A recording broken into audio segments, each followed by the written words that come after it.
Saya ngaji banyak. Nabi Isa itu kalau orangnya ceria sekali. Pernah ditegur sama Nabi Yahya. Mali aroka dohikan ka'annaka amin tamin makrillah. Saya melihat kamu kok selalu senyum ceria, seakan-akan tidak ada adabnya Allah.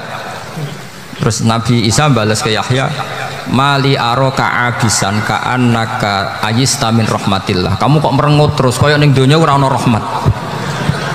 Jadi kamu milih mana? Senyum terus apa merengut terus? Partainya hanya dua, Nabi Yahya sama Nabi Isa. Jadi khazanah itu banyak. Untuk melawan penyakit itu ketakutan itu bahaya, karena bisa mengganggu imunitas tubuh. Orang harus percaya diri, harus pede. Meskipun harus hati-hati, tapi harus tetap pede. Dengan demikian imunitas tubuh kita terjaga. Jadi ya sudah seperti itu. Semua orang punya cara untuk menjaga diri masing-masing. Kemudian tentang Mbah Ahmad Siddiq, saya tahu banyak karena dulu saya masih ingat, ini sekaligus ijazah pada cucu-cucunya. Kalau sama anaknya tidak berani saya. Sama cucu-cucunya. Saya masih ingat Mbah Ahmad Siddiq itu sangat loyal sama yang namanya negara.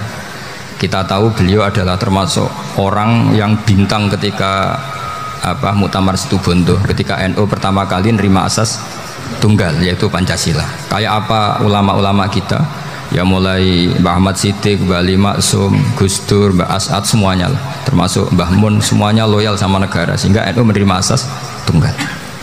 Itu saya masih ingat karena bapak dulu perwakilan dari NU cabang Lasem. Beliau pernah ngundang Mbah Ahmad Siddiq di sini, zaman itu zaman Pak D. Dzufar, ikut ngundang ke sini bapak saya. Itu saya menangi beliau ngisi pengajian di hallnya buyut saya, Mbah Umar bin Arabi. Jadi saya ini zuriyahnya Mbak Umar bin Arabi, sama dengan keluarganya Ki Hamid Pasuruan. Itu beliau cerita bahwa kemenangan Islam itu tidak harus kita yang menang kangelan. Kadang Allah bikin orang lain yang kangelan, kita yang ikut menang. Jadi dulu kata beliau, banyak ulama ketika kita diserang Jepang, saya masih ingat, saya karena pas itu ikut ke Lasem, karena saya santri sarang, Mbah Mun ngisi di Lasem, saya ikut di Lasem karena saya masih keluarga. Itu ulama-ulama itu mimpi dibacakan ayat ghulibatir rum fi adnal ardi wa hum mim ba'di ghalabihim sayaghlibun fi bid'i sinin lillahil amru min qablu wa mim ba'du wa yawma idzi yafrahul mu'minun. Itu dulu itu ada pertarungan besar antara kerajaan Romawi dan kerajaan Persia. Kita tahu Romawi itu Nasrani. Saya ulang lagi, Nasrani. Nasrani itu percaya adanya Allah, adanya Tuhan, dan percaya adanya kitab samawi. Sementara musuhnya itu Persia, orang yang tidak bertuhan, tidak berdasar kitab samawi. Ketika Persia mengalahkan Romawi itu orang Islam ikut susah, karena terus dibully sama orang-orang kafir Mekah. Orang kafir Mekah adalah orang yang tidak punya kitab samawi. Katanya orang kafir Mekah, iku lo balamu jute duwe kitab jarene dihubungan mbek langit, nyatane perang keok, paling kon yo podo. Jadi ada analogi bahwa kalahnya orang Nasrani itu dianggap simbol kekalahan orang yang bertautan atau berhubungan dengan langit. Akhirnya orang Islam susah. Saking susahnya orang Islam sampai Abu Bakar itu tanya, ya Rasulullah, lalu orang Romawi menang itu kapan? Terus ada surat turun fidit di sini, ya kira-kira 3. Abu Bakar pas itu belum alim-alim amat, jadi ngartikan 3 itu ya 3 betul, sehingga beliau masyhur itu coro Jawa totoan itu kimar. Pokoknya nanti Romawi pasti menang 3 tahun lagi. Akhirnya ketika datang itu taruhannya dengan 10 onta. Datang ke Rasulullah, Nabi menjelaskan, lunda bid'u itu mabena salas ilatis itu 3 sampai 9. Kamu jangan bilang 3. Ya sudah, taruhannya ditambah sampai 100 onta. Tapi pembuktiannya enggak 3 tahun, tapi nunggu 9 tahun. Sampean jangan tanya, berarti dulu pernah taruhan halal. Zaman sebelum ngaji saya, sampean sudah sering taruhan, jadi jangan nyalahkan saya. Nanti itu ada ilmunya, namanya nasah mansukh. Dan taruhannya Abu Bakar tidak kayak sampean, taruhan yang sangat-sangat demi Islam, bukan demi hadun nafsi. Betul. Ketika tahun ke-7 orang Islam itu menang. Gila ya, tahun 9 itu umat Islam menang. Menangnya umat Islam mengalahkan musyrik Mekah itu di Badar. Romawi mengalahkan apa? Persia. Gara-gara Romawi mengalahkan Persia itu cara berpikir orang tuh rubah. Ternyata langit itu ada, kekuatan langit itu ada. Sehingga meskipun akhirnya orang Kristen bilang ada Trinitas, terus mereka keliru dalam mengartikan Isa, tapi ada sekian nabi yang mereka sebut dan mereka hormati. Ada sekian kesamaan. Sehingga dalam Islam, saya ulang lagi, dalam Islam, andai kan disuruh milih orang komunis sama orang Nasrani, Islam tentu sama-sama kerjasama, milih sama yang Nasrani, karena ini ahli kitab, kerjasama loh, bukan milih menjadi Nasrani. Nanti kalian salah paham, senangannya terus bully. Itu semangatnya pasti hasad. Nah, terus lalu relevansinya dengan Indonesia gimana? Wa yauma idzi yafrahul mu'minun, ketika orang Romawi yang punya kitab samawi mengalahkan Persia yang tidak punya kitab samawi, itu orang Islam ikut bunga, ikut gembira. Itu semua kiai banyak yang mimpi seperti itu. Ini cerita Pak Ahmad Siddiq, saya dengarin itu. Ternyata betul, Jepang itu nggak dikalahkan Indonesia. Jepang, Hiroshima dan Nagasaki dibom oleh apa? Sekutu. Akhirnya Jepang pulang. Pas Jepang pulang, Indonesia merdeka. Itu dulu kiai-kiai sudah nakwil bahwa menangnya Indonesia itu tidak harus mengalahkan penjajah. Pokoknya nanti penjajah ada yang mengalahkan. Jadi orang Islam zaman itu tidak bisa mengalahkan Persia. Yang mengalahkan itu Romawi. Tapi orang Islam ikut gembira. Itu sebenarnya wa yauma idzi yafrahul mu'minun binasrillah. Jadi orang itu cara berpikir Quran itu beda. Sehingga saya ini cerita ke cucu-cucu Mbah Siddiq karena ya nasabnya sama sampai saya, karena sama-sama sampai Mbah Sambu. Bedanya keluarga saya lewat Mbah Abdul Azim, kalau yang keluarga sini lewat namanya Mbah Yusuf. Itu saudara sama Mbah Abdul Azim, sama-sama sampai Mbah Sambu.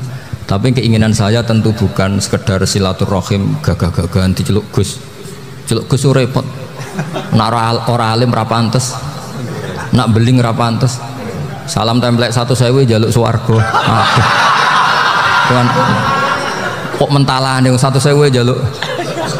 Kamu nginep di hotel 100.000 itu tidak cukup, apalagi untuk bayar apa? Surga. Itu nggak sopan sekali. 1 juta ya nggak bisa itu, 100 juta juga nggak jelas juga. Terus sampean mendingan nggak usah salam template, malah nggak mungkin masuk surga kalau. Jadi dulu yang namanya zuriyah, sampean tenang saja, nasab sampean tidak kalah dengan kita, karena nanti setelah di kuburan itu gus-gus itu nggak penting. Semua kalau ditanya bapak kamu siapa, jawabannya siapa? Nabi Ibrahim. Sudah parmin parlan hilang semua, sudah aman pokoknya nanti. Karena kalau nanti ditanya malaikat bapak kamu siapa, jawabnya Nabi siapa? Ibrahim. Makanya saya itu pemuja Allah yang serius. Sampean ya pemuja Allah, tapi kan kadang kurang alim. Saya ini pemuja Allah serius. Saya itu kalau ngaji, ya ngaji biasa belajar, itu sering nangis seneng. Misalnya saya baca tadi, Miftahul Jannah la ilaha illallah, lu kunci kok dikasihkan. Kita ini masuk neraka gak pantas, enggak bawa kuncinya kok masuk. Harusnya kita ini masuk surga, kita kan pegang kunci surga, gak pegang kunci neraka. Maka aneh kalau kamu masuk neraka, itu aneh. Coba kita pegang kunci surga apa kunci neraka? Tapi kadang teman saya suun rokok rano kunci ini, karena tidak ada pintunya. Terus saya bilang, kamu kok tahu? Memangnya mau ke sana, kata saya. Saya tidak punya rencana tahu neraka. Karena nanti di antara syafaatnya Quran itu orang kalau mau masuk neraka tidak jadi. Ya nggak apa-apa ya, diatur sendiri. Jadi di antara syafaatnya Quran itu orang nggak jadi masuk neraka. Jadi syafaat itu ada 2, dari neraka diangkat ke surga, dan itu bisa lama itu. Tapi kalau syafaatnya Quran itu yang belum masuk neraka supaya nggak jadi masuk neraka.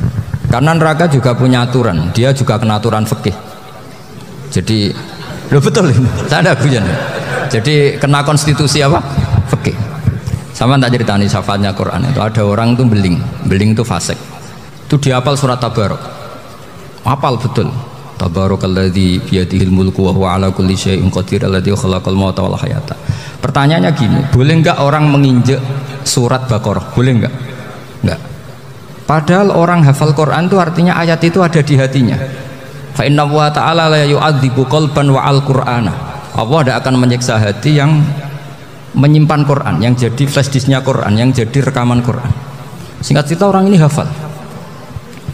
Pas ketemu Mungkar Nakir prosedur kan, ini orang fasik mau diantemin sama Mungkar Nakir. Prosedur ya, dia kan prosedur standar.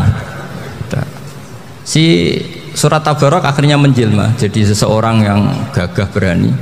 Kamu nggak boleh nyiksa orang ini. Saya ini kalamullah. Kalau kamu nyiksa dia berarti nyiksa saya. Kamu berani sama kalamullah? Wah ya tidak berani jadi Mungkar Nakir. Tapi orang itu nakal, harus saya gebukin. Tapi kata Quran tadi, tapi saya di situ pasti kena saya. Oh debat, nggak ada lajnahnya, ini nggak ikut. Kalau Gus Wirjon ikut jadi lajnah. Kalau jadi lajnah pasti kroninan, kalau santrinya dimenangkan nanti. Wah, akhirnya debat. Ya sudah kita ketemu Allah. Akhirnya Mungkar Nakir sama Quran tadi surat Tabarak datang sowan sama Allah. Terus kata Allah, memangnya kenapa Mungkar Nakir? Saya harus nyiksa dia karena dia fasik ya Allah. Memangnya kenapa surat Tabarak? Saya ada di situ. Menurut aturan orang tuh nggak boleh injak-injak Quran. Kalau dia nutuk saya, nutuk Quran, itu harus dikasih tahu fikihnya Mungkar Nakir.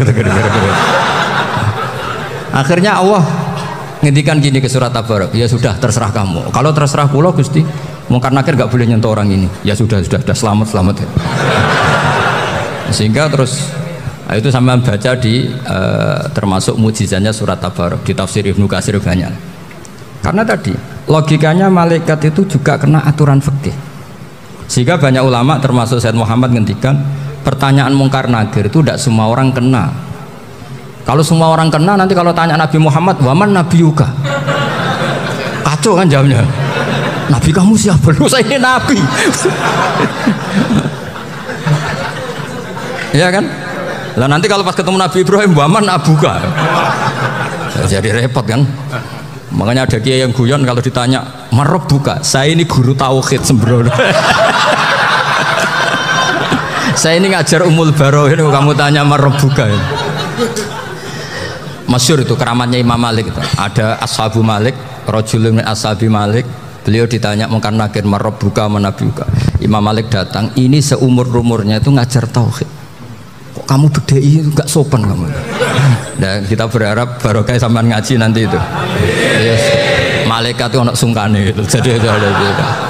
Dan saya meskipun guyon itu serius. Bedanya orang alim sama ndak itu di situ. Kalau orang alim itu guyon itu masih bener, masih serius. Coba saya bacakan ayatnya. Ala inna auliya Allahi la khaufun alaihim wa lahum yahzanun. Terus lahumul busyra fil hayatid dunya fil akhirah. Artinya kalau Mungkar Nakir dengan penampilan garang gitu, berarti ada ketakutan apa enggak?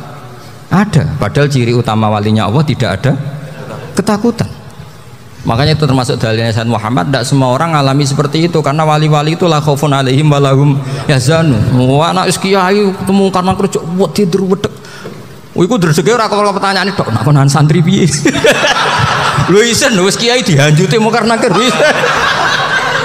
Malu gak kira-kira? Mesti pelengahan konan santri piye.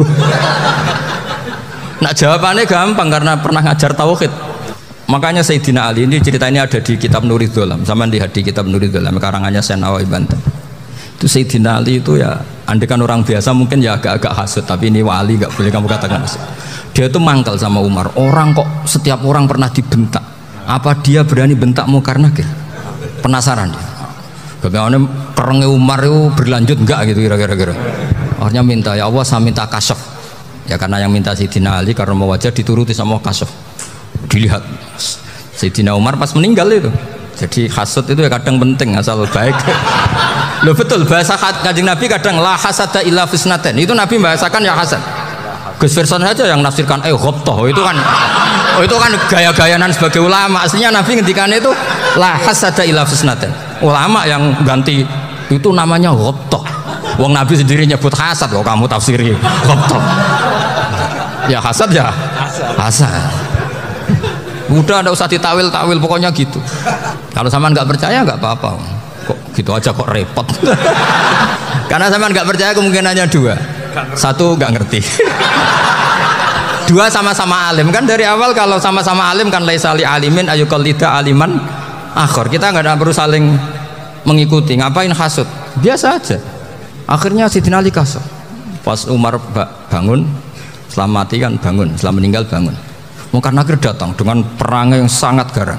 Itu digambarkan Sidin Ali, matanya itu kal kidril ghali, kayak apa, kendil yang apa, menganga. Wah seru. Sidin Ali senang, paling takut ini Umar. Senangnya bukan main, wah ini mesti takut Umar. Biasa. Ternyata enggak, Umar malah bangkit. Wah Munkar Nakir ya. Kamu tahu menghadapi siapa? Itu betul ya? Kamu itu menghadapi temannya ahabbal khalqi ilallah. Yang diandalkan temannya bukan dia. Kamu tahu yang kamu hadapi, saya ini teman kekasihnya Allah. Jadi boleh kamu mengandalkan Mbak Virjon. Tapi nanti resikonya Munkar Nakir ditanya, itu Virjon siapa? Wah itu masalah itu. Makanya syaratnya wali itu harus ma'rufun fis sama. Di langit sudah populer. Makanya dulu ada orang yang saking seninya Abdul Qadir ditanya apa saja jamnya Abdul Qadir Al-Jilani, itu aman karena beliau populer. Makanya program kita harus populer dulu di langit. Nah, itu nanti kalau dicatut oleh santri-santri nggak apa-apa. Kalau nggak populer nanti itu siapa? Masalah ini. Umar itu yang dibanggakan itu, kamu tahu saya siapa? Ya enggak tahu. Saya ini temannya kekasihnya Allah. Temannya Muhammad. Iya Muhammad Rasul. Wah mikir, waduh, repot. Loh di dunia aja gitu kan, temannya presiden, temannya panglima, apalagi ini temannya Sayyidul Awalin wal Akhirin. Di dunia aja bilang temannya presiden, menteri, orang sudah takut, apalagi ini temannya Sayyidul Awalin. Akhirnya Munkar Nakir terus konfirmasi sama Allah, gimana ya Allah ini ngadepi. Sebetulnya yang diandalkan itu temannya, bukan dia. Wah, akhirnya sama Allah dibilang, ya Bu, ya sama seorang seperti itu Bu yang sopan. Terus semenjak itu Munkar Nakir itu nggak selalu berpenampilan seperti itu, sangat. Jadi semoga itu konsisten sampai nanti. Jadi kamu kalau ingin nggak takut Munkar Nakir, jadi wali dulu. Karena syaratnya tadi hanya wali sing la khaufun alaihim walahum yahzanun lahumul busyra fil hayatid dunya fil akhirah. Jadi orang itu kalau ngaji itu harus khatam. Jangan semuanya kena pertanyaan. Dan kalau semuanya kena pertanyaan nanti repot. Kalau Nabi Muhammad ditanya waman Nabi juga. Nabimu siapa? Lu kan terus jadi aneh. Jadi makanya ngendikane Sayyid Muhammad semua ulama lah, nggak ada am kecuali ditaksis. Kecuali sifatnya Allah, misalnya bikulli syai'in alim, ya benar-benar bikulli syai'in. Tapi kalau am semuanya pasti ada taksis, meskipun dalam muhawarah muhadasah biasa. Ya, misalnya contoh gampang, istri kamu baru seneng kamu, Mas nak pengen apa-apa itu lapor aku, gak apa-apa Mas, mesti aku seneng sama lapor. Iku di aku pengen wayo. Wah langsung jadi apa wae. Mesti apa wae, maksudnya kecuali itu. Gitu. Padahal kalau ngomong, Mas sampean ingin apa saja tak dukung. Terus sampean bilang, pengen iku wayo. Kira-kira disetujui apa enggak? Sama seperti kita kalau punya teman akrab, wes nang omahku gak apa-apa, anggap aja omahmu dhewe. Terus mlebu-mlebu kamar. Jadi tidak ada am kecuali ditaksis. Artinya kalau ada cerita bahwa orang mati pasti ngalami ditanya Munkar Nakir, itu pasti ada am yang ditaksis. Itu pasti tidak dialami para anbiya, para auliya. Karena ciri utama wali itu la khaufun alaihim walahum yahzanun. Kemudian saya yang mau cerita ya, supaya sampean bisa menghadapi dunia global ini, tak bawa tafsir Munir termasuk tadi. Kenapa orang Islam, Rasulullah SAW itu lebih senang kalau yang menang itu orang Nasrani Romawi, ketimbang yang menang itu orang Faris, dalam hal ini ateis. Karena orang ateis itu lebih ngeri. Sebetulnya beberapa penemuan sains, terutama di ilmu medis, itu orang Amerika, kayak cloning. Tapi orang Amerika itu masih dilarang oleh gereja untuk mengaplikasi. Karena nanti bayi cloning itu dipakai suku cadang. Di Amerika masih ditentang oleh fatwa-fatwa agama, baik Islam maupun Kristen. Tapi di Cina itu dipraktekkan, karena nggak ada halangan agama. Di Cina itu biasa ada kondom diolah lagi jadi alat-alat aksesoris. Di Amerika tidak ada, karena masih ada agama, masih ada larangan. Sehingga orang Islam itu lebih takut kalau yang menang itu Persia, karena terus cara berpikir ternyata Tuhan itu tidak ada, langit nggak ada perannya. Jadi ketika yang menang Nasrani masih berpikir itu pertolongan Tuhan, meskipun mungkin cara mengatakan Tuhan beda dengan kita. Tapi ada satu kesamaan bahwa kekuatan samawi itu ada. Jadi disebut hulibatir rum fi adnal ardi wa hum min ba'di walabihim sahlibun. Di sini diterangkan oleh Syekh Nawawi supaya kamu tidak salah paham. Sebetulnya kamu katakan misalnya wah itu paham liberal, sebenarnya saya tidak tersiksa. Cuma takut yang mengatakan seperti itu cek goblokir atau ngaji gitu. Itu aja masalah saya. Ini saya baca ini karangannya Syekh Nawawi karena tadi kata Mbak Firjon ngaji itu harus sama orang yang bersanad. Saya ini kalah sama beliau itu berkali-kali. Secara nasab saya harus manggil Mbah. Sementara saya itu sudah ke-7 atau ke-6. Saya, Mbah Mun, Mbah Karim misalnya, Mbah Hashim, Mbah Mahfud Termas, Sayyid Abi Bakar Sato yang ngarangnya Anatul Tolibin, baru Sayyid Zaini Dahlan. Berarti saya ke-7, kalah lagi. Tapi untuk jadi wali biasanya cepat saya. Karena syaratnya jadi mbah itu ngalah demi putu. Jadi kalau beliau ngotot, saya dulu Gusti, saya mbahnya. Wah itu mbah yang nggak baik. Pasti jatahnya dikasihkan apa? Cucunya dulu. Makanya Abdul Muthalib itu orang yang dapat wangsit, tapi yang jadi nabi itu cucunya. Jadi dalil saya banyak.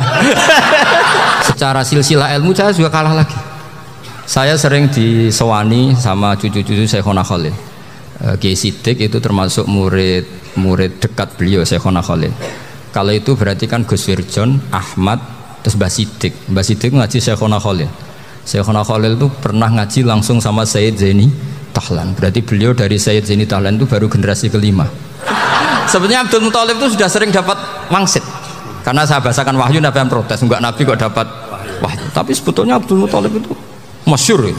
Kalimat-kalimatnya menunjukkan bahwa beliau itu sudah dapat wahyu kalau nanti cucunya itu jadi Nabi. Makanya senangnya bukan main Abdul Muthalib sama Rasulullah.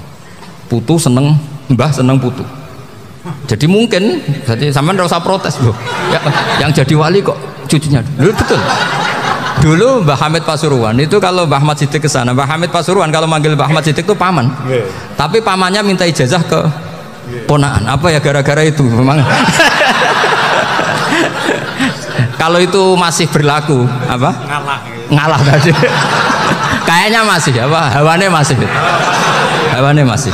Karena melihat tren-tren langit masih gitu kayaknya masih. Masih itu. Ya, tapi mbahnya tetap dapat jatah, tenang saja nanti. Tapi memang sebaiknya mbah itu legowo. Rasulullah Muhammad SAW itu terkenal min dzurriyyati Ibrahim. Tapi kata Rasulullah, ana dakwatu Ibrahim wa bisyaratu Isa. Aku nganti ngene iki barokah dongane Nabi siapa? Ibrahim. Jadi dongane Nabi Ibrahim dia tiba teng putu. Jadi banyak bukti bahwa jatuhnya ke putu gitu.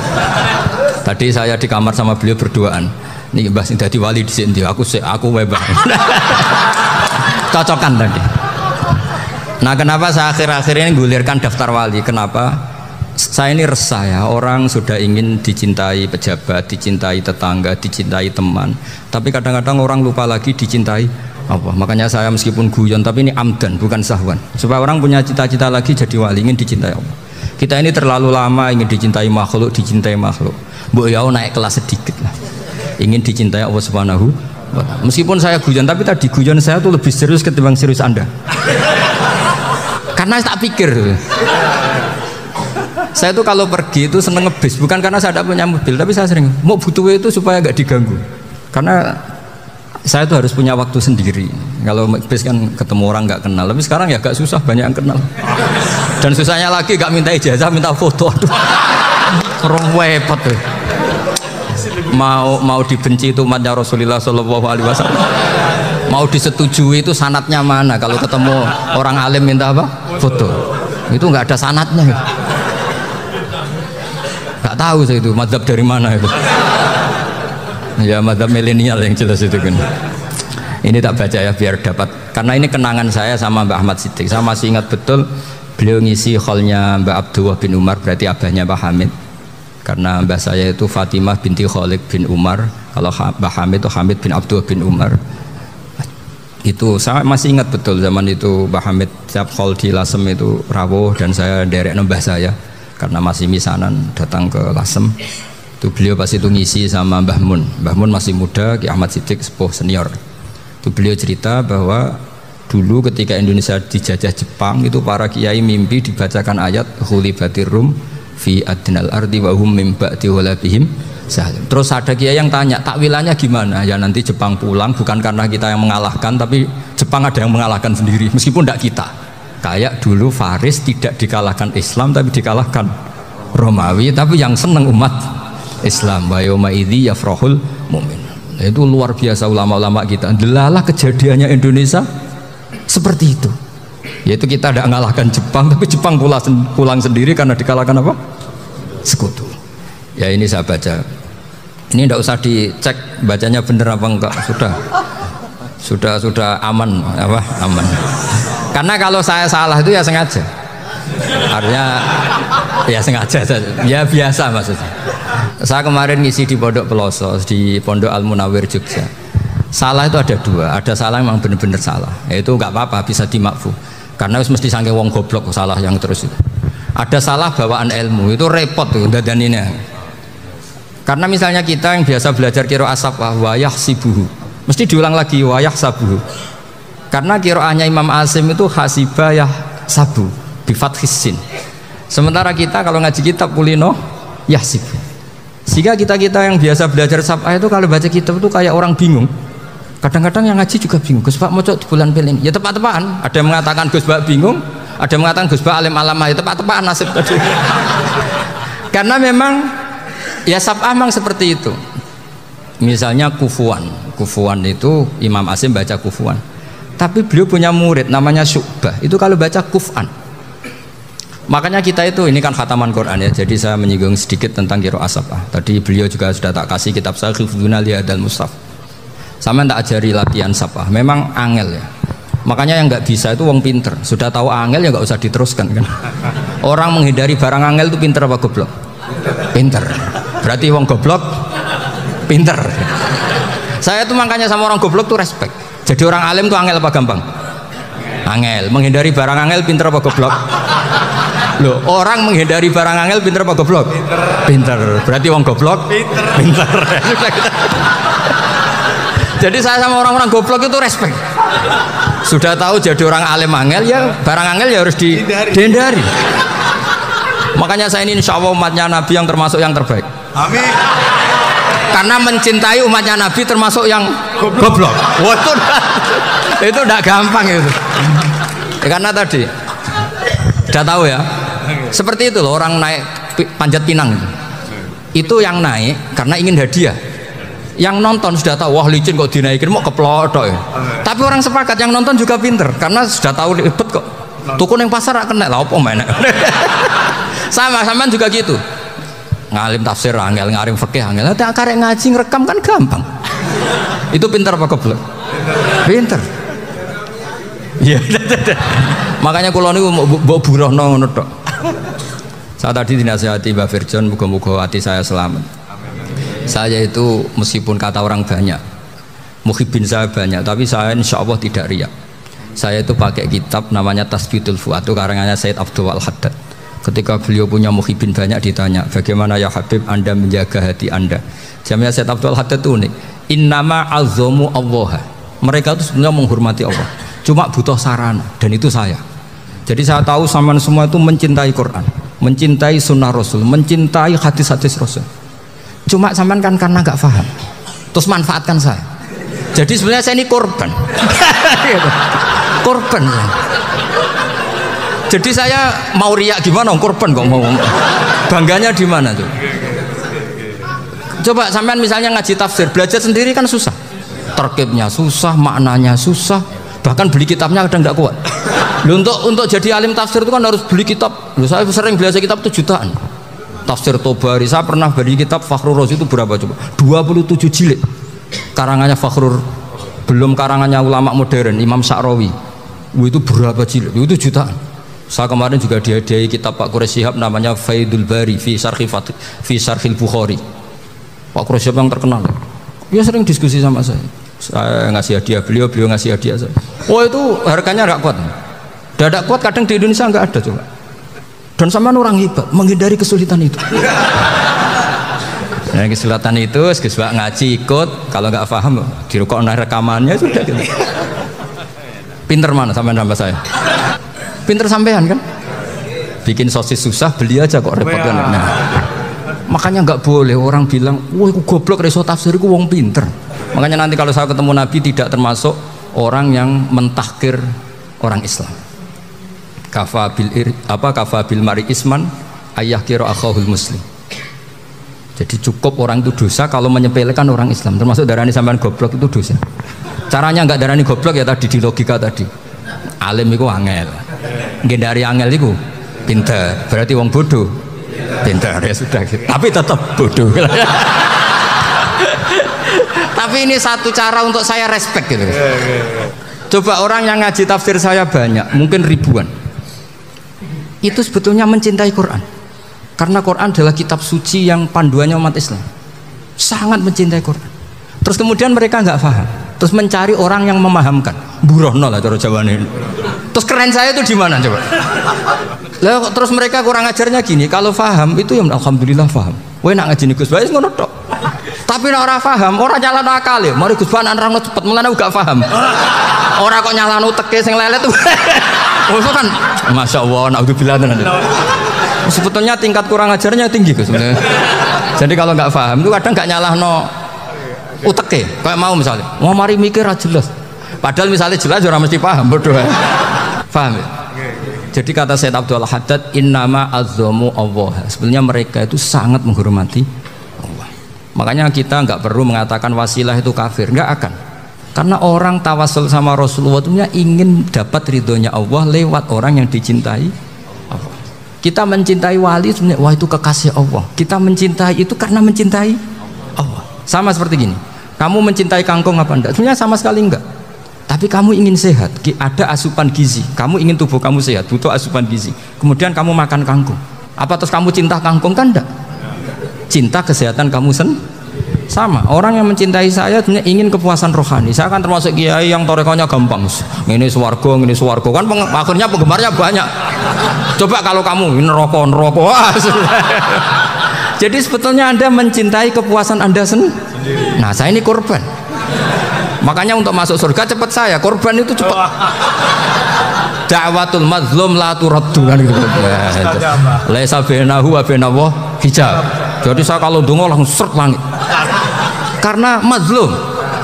Saya sinau tafsir, coba sampean bayangkan ada tafsir itu sudah 27 jilid. Sengarang Fakhrul Razi itu bulatnya bukan main.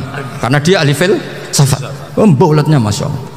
Sudah gitu sinau Jalalain kadang dikomen oleh Sawi. Sudah kita percaya Jalalain boleh dibully Sawi. Percaya Sawi dikandani, oh iku Maliki rasofi, oh ribet. Sudah gitu sinau Qurtubi, sinau tafsir Tobari itu susahnya. Belinya susah, belajarnya susah. Padahal saya punya keluarga, punya istri, punya anak. Bayangkan kalau istri saya rewel kayak istri sampean. Wah itu, tapi alhamdulillah enggak. Sama sekali enggak. Allah sudah milihkan, wah ini bahaya kalau punya istri rewel. Imam Sibawai itu kitabnya banyak, tapi yang terbukukan hanya kitab Abu Sibawai. Karena beliau kalau sudah belajar lupa istri. Hanya pas beliau di pasar, kitabnya dibakar semua sama istrinya. Karena dianggap saingannya. Ternyata yang dicerai tidak kitabnya, malah istrinya. Itu Imam siapa? Sibawai. Tapi alhamdulillah kitab saya nggak terbakar, aman. Saya teruskan. Jadi untuk menjaga ria dilatih innama azzamu Allah. Sebenarnya mereka itu menghormati Allah. Sehingga wasail-wasail itu sebenarnya nggak pernah jadi subjek pelaku utama, enggak. Tetap Allah. Sebab itu kata Sayyid Muhammad, kamu kok mengatakan wasilah itu kafir itu gimana? Ketika innallaha qad ba'atsa lakum taluta malika. Talut itu ya manusia. PD-nya itu apa?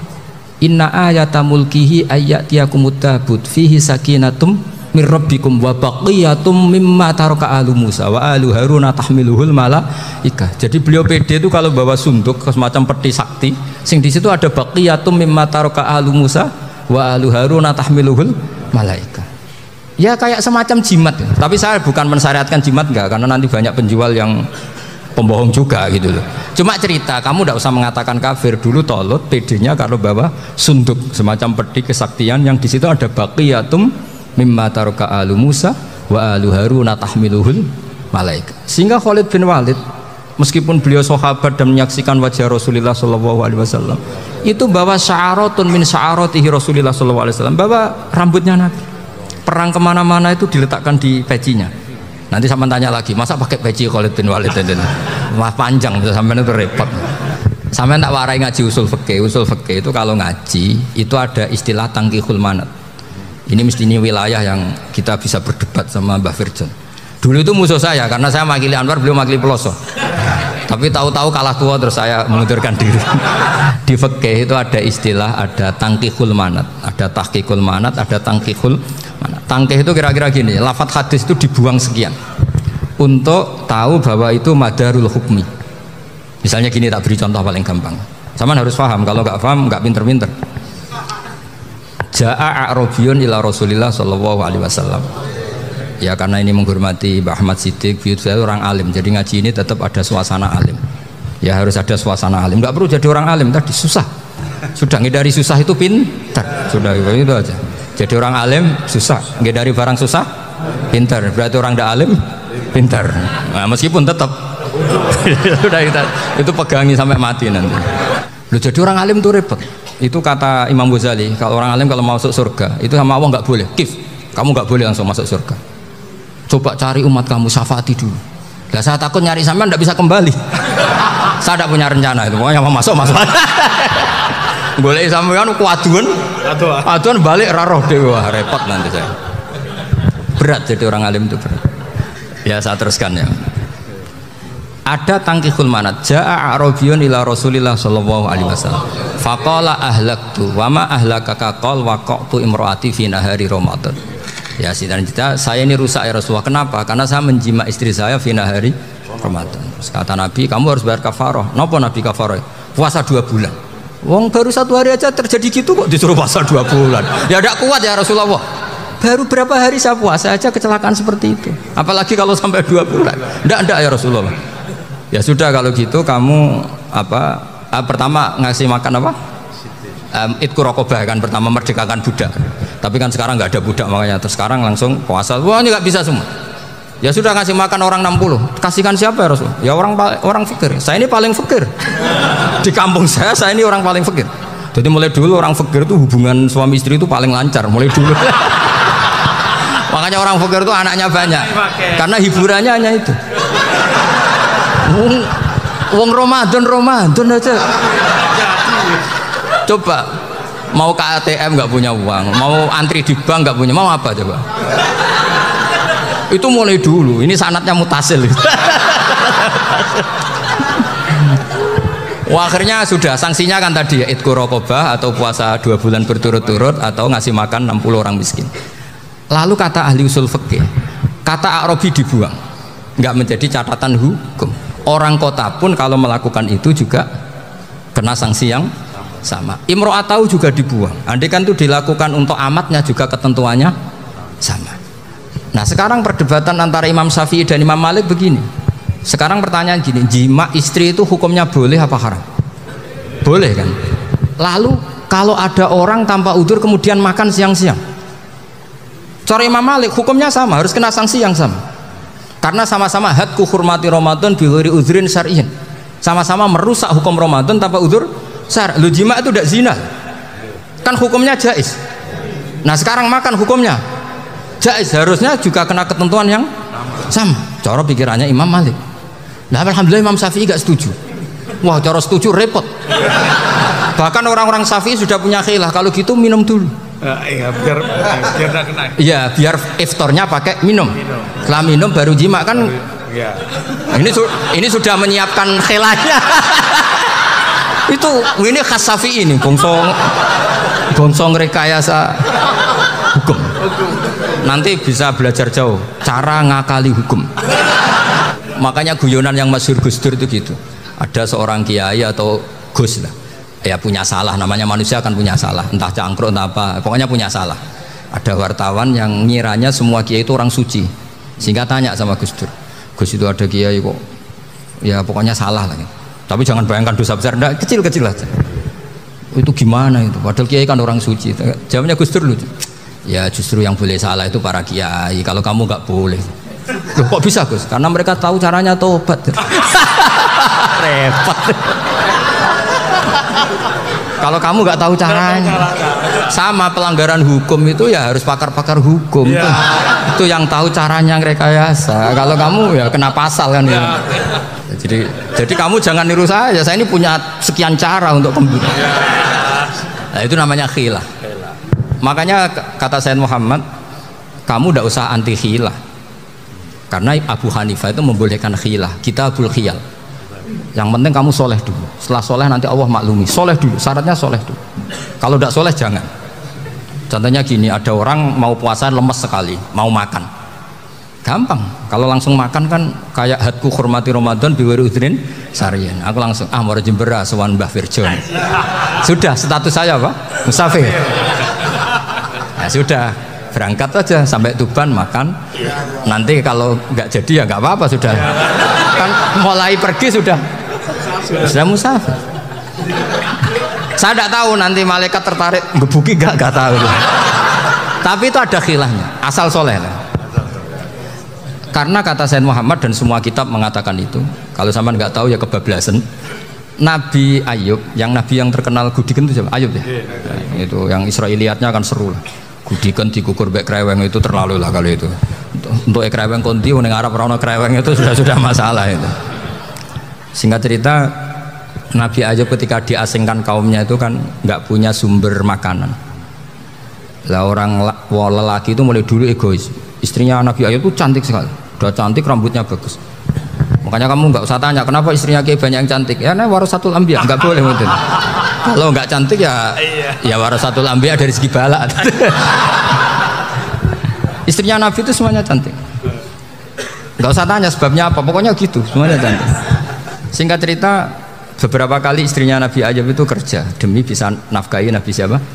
Suatu saat itu tidak ada pekerjaan yang cukup untuk beli roti. Satu-satunya peluang dapat rezeki itu putrinya raja itu rambutnya berondoli. Terus ada sayembara siapa yang rambutnya bagus mau dibeli. Sampai rambutnya istrinya Nabi Ayub itu dijual. Nabi Ayub tersinggung karena itu mengurangi kecantikan. Jadi lelaki mulai dulu gitu. Udah nggak urun kalau istrinya nggak cantik itu komplain. Itu khasnya lelaki. Jadi kalau kamu gitu ada sanadnya juga, tenang saja ya. Komplain ya pegawaian itu.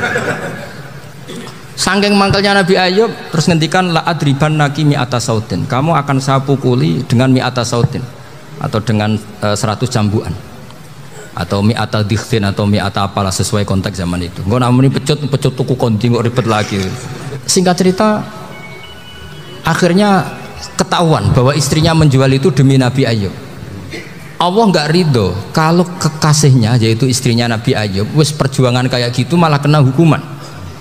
Tapi Allah juga nggak ingin kekasihnya yang bernama Ayub melanggar sumpah.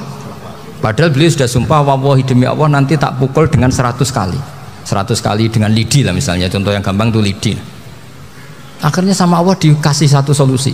Wa khud biyadika dikhsan fadrib bihi wala tahnas.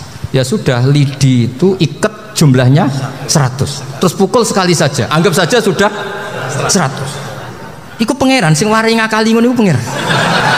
Tapi syaratnya soleh, syaratnya soleh. Jadi kalau kamu anti khilaf berarti anti ajarannya Allah di ayat itu. Wa khud biyadika dikhsan fadrib bihi wala tahnas. Itu dulu ada, ini cerita di Ithaf, ini cerita terakhir, ini sudah sama jangan nama sudah. Terus pengumuman tadi yang nggak pernah sepuh utang saya itu haram tadi. Karena tadi saya punya kewajiban di rumah yang bisa menggugurkan ya kewajiban yang lebih besar. Lebih besar itu ya tadi bisa pernah guru, pernah sepuh. Yang jelas nggak umur sampean menang kabeh itu. Tua serepot itu. Ada raja itu ganteng kaya, senengannya nikah perawan cantik. Itu semua kampung mesti kenal. Mungkin digilir atau gimana pokoknya. Suatu saat ada pemuda suka sama perempuan yang di kampungnya, cantik sekali. Kemudian pemuda ini ternyata pekerja di kerajaan itu. Tiap hari ditanya, wah itu yang di kamu yang cantik siapa? Mau saya nikahin gini. Wah bahaya ini saingannya raja.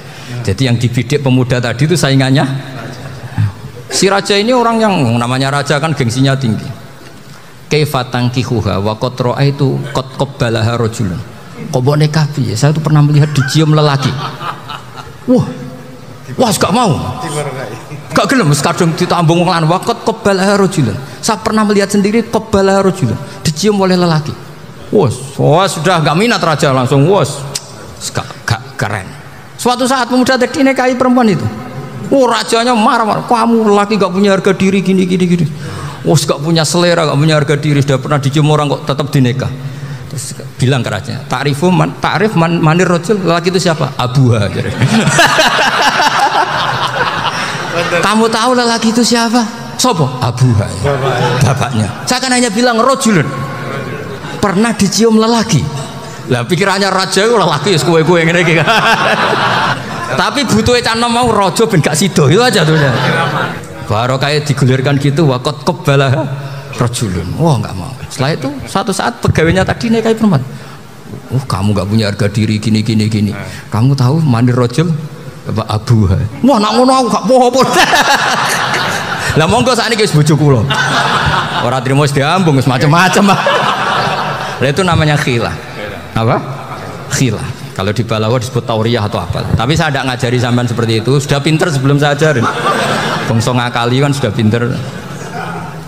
Ya ini terakhir tak baca Arabnya saja nanti. Bismillahirrahmanirrahim. Biar dapat barokahnya Syekh Nawawi juga barokahnya guru-guru.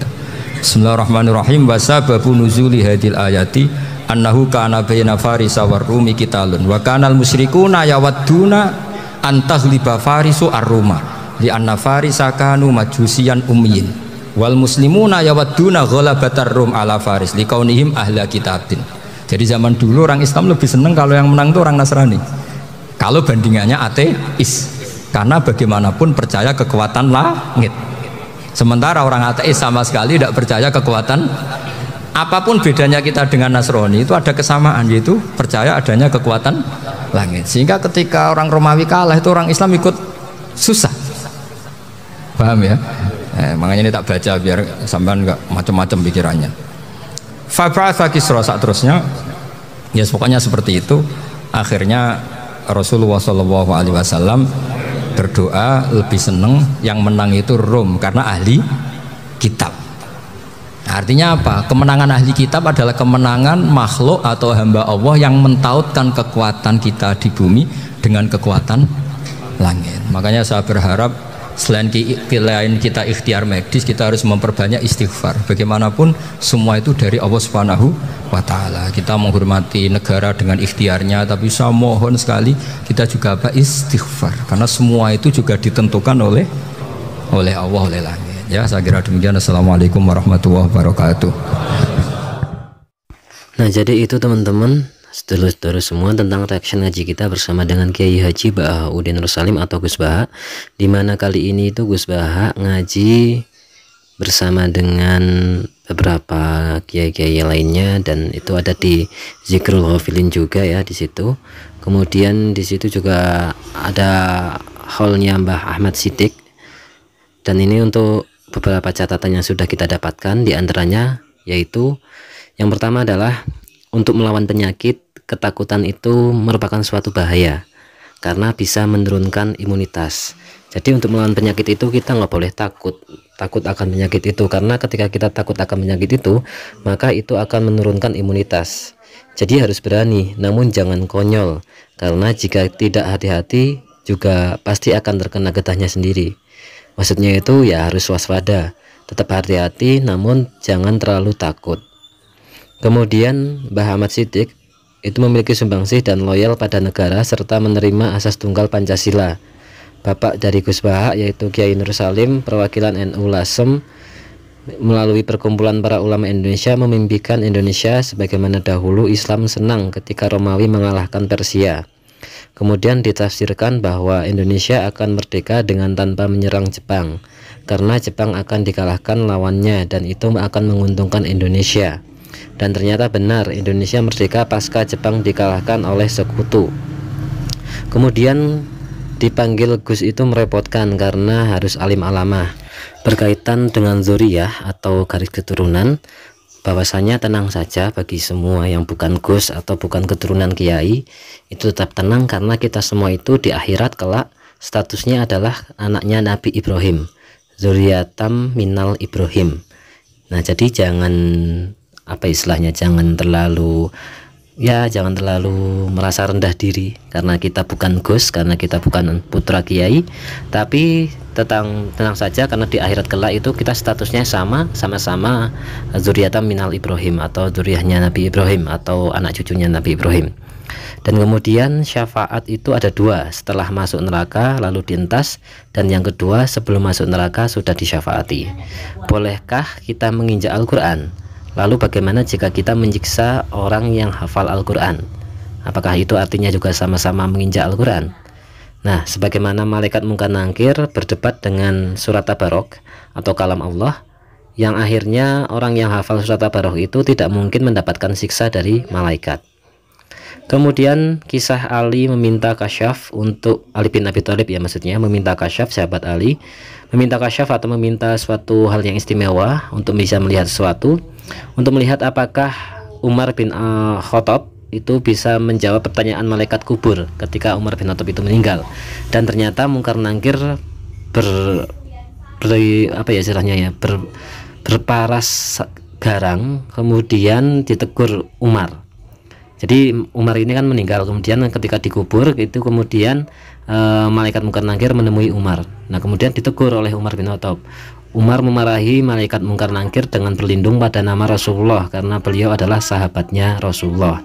Nah, semenjak itu Munkar Nakir tidak melulu berpenampilan garang, bisa juga berpenampilan santun.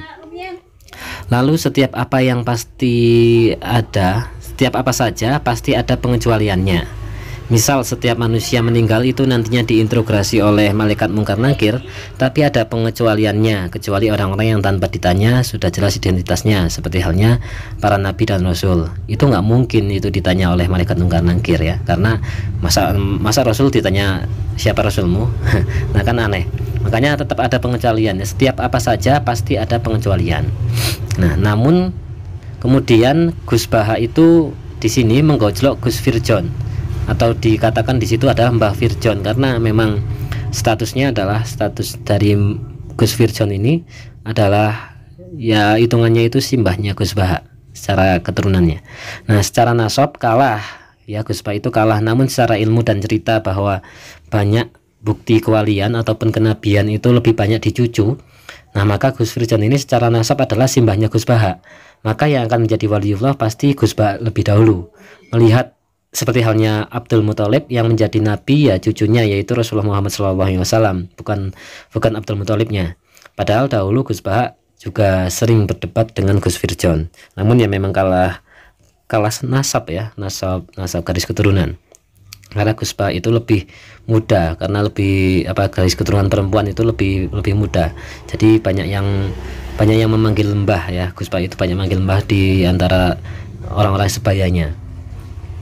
Kemudian salah itu ada dua, salah yang memang tidak disengaja atau benar-benar salah, itu nantinya akan dimakfu atau dimaklumi. Namun ada juga salah yang karena terlalu banyak ilmu sehingga banyak referensi yang saling bertentangan. Kemudian orang menghindari kesulitan itu pintar atau goblok. Nah, tentunya saja kita menjawabnya dengan pintar, kan. Nah, kalau jadi alim itu sulit tidak? Ya tentu saja itu sulit. Maka orang goblok itu pintar bukan? Ya pintar, karena artinya orang goblok itu menghindari kesulitan menjadi ngalim, karena menjadi ngalim itu sulit, dan orang goblok, orang yang menghindari kesulitan itu adalah orang yang pintar. Nah, maka orang goblok itu orang pintar karena dia mampu menghindari kesulitan menjadi ngalim. Nah, kemudian Gus Baha itu punya muhibin banyak. Bagaimana cara agar Gus Baha itu bisa menjaga hatinya agar tidak riya atau sombong misalkan. Maka Gus Baha akan berpikirlah, kita ini bukan siapa-siapa, dan sebenarnya Gus Baha itu adalah korban karena dimanfaatkan oleh para muhibinnya. Sementara Gus Baha harus berusaha keras, berjuang untuk belajar dan menjadi alim alamah. Jadi untuk riya itu sulit karena pada dasarnya Gus Baha adalah korban, dan sebenarnya para muhibin Gus Baha adalah yang egois. Tujuan ngaji karena ingin kepuasan batiniahnya dengan cara memanfaatkan Gus Baha yang pintar. Maka Gus Baha itu korban, dan bagaimana mau riya kalau dia saja korban, ya. Bagaimana Gus Baha mau riya ketika Gus Baha itu merupakan seorang korban. Nah, Gus Baha tidak menjadikan orang lain sebagai objek sementara dirinya subjek. Nah, karena berpikirnya adalah yang subjek ya, tetap Allah Subhanahu wa taala, dan objeknya adalah semua ilmu itu. Lalu Khalid bin Walid itu ketika mau berperang selalu membawa rambut Rasulullah yang ia selipkan di penutup kepalanya atau di pecinya. Apakah ini jimat? Nah, ini yang menjadi pertanyaan kita. Lalu mazhab Syafi'i itu sering mengakali hukum, ya. Yang bisa merekayasa hukum adalah tentu saja yang ahli hukum. Berarti mazhab Syafi'i itu adalah mazhab yang ahli fikih bidang hukum, ya, ahli di bidang hukum fikih. Karena sering merekayasa hukum fikih. Lalu kisah Nabi Ayub saat diasingkan sampai istrinya yang cantik menjual rambutnya untuk membelikan roti. Namun Nabi Ayub marah dan berjanji atau bernazar akan memukul 100 kali pukulan, memukul istrinya. Akhirnya Nabi Ayub sembuh, dan setelah selesai sembuh karena ternyata ia menjual rambut demi menafkahi Nabi Ayub, ya, istrinya itu menjual rambutnya itu karena untuk menafkahi Nabi Ayub, maka beliau Nabi Ayub itu tidak tega untuk memukul atau menunaikan nazarnya. Namun dia tetap harus menunaikan nazarnya, ya, karena janjinya, ya, karena dia seorang nabi. Yang akhirnya Allah memberi petunjuk bahwa Nabi Ayub itu boleh memukul dengan lidi sejumlah 100 ikat. 100 diikat, 100 lidi kemudian diikat menjadi satu, kemudian dipukulnya itu sekali saja, dan itu hitungannya sudah 100 kali. Jadi sebenarnya yang memberi contoh ngakali hukum itu ya Allah Subhanahu wa taala. Nah, itu jadi hukum untuk kita, ya. Jadi kita diberi contoh oleh Allah Subhanahu wa taala langsung bahwa hukum itu bisa diakali. Nah, kemudian kemenangan terakhir, ya, terakhir kita, kemenangan ahli kitab adalah kemenangan semua makhluk yang bertautan antara penduduk bumi dan kekuatan langit. Sehingga sejak dahulu Islam lebih senang yang menang itu Romawi agar bisa mengalahkan Persia, karena Persia itu ateis sementara Romawi itu Nasrani. Bagaimanapun Nasrani dengan Islam itu ada kesamaan, yaitu sama-sama percaya yakin kekuatan langit atau sama-sama agama samawi. Ya, jadi itu teman-teman beberapa catatan yang kita dapatkan dari kajian kita bersama dengan Gus Bah kali ini. Semoga menjadi ilmu yang manfaat dunia akhirat untuk kita semua. Semoga berkah berkahi untuk kita, dan semoga kita senantiasa istiqomah ngaji bersama dengan Gus Bah. Semoga kita tetap ditautkan akan suka ataupun cinta dengan ilmu pengetahuan. Nah, itu saja teman-teman, terima kasih, semoga sehat selalu. Terima kasih. Wassalamualaikum warahmatullahi wabarakatuh.